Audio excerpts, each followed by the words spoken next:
señor Rueda.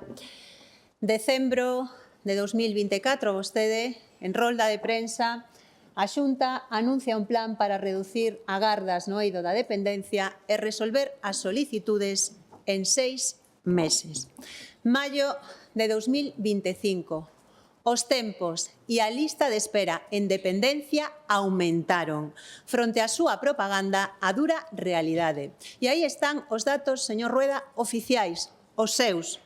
393 días de espera para a dependencia é máis do dobre do que marca a lei e unha semana máis do que tiñamos antes do seu titular propagandístico.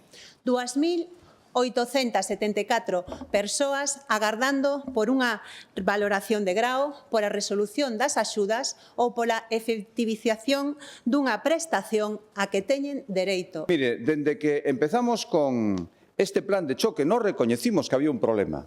E, por suposto, que aumentaron as solicitudes porque hai máis xente que pide a dependencia que antes o que teñen que facer é un dereito. Por eso non entendo que o Goberno se negue a pagar a súa parte.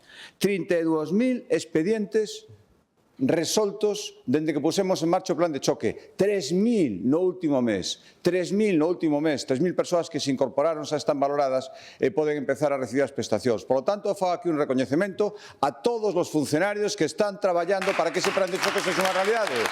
Que hai persoas detrás de todo isto.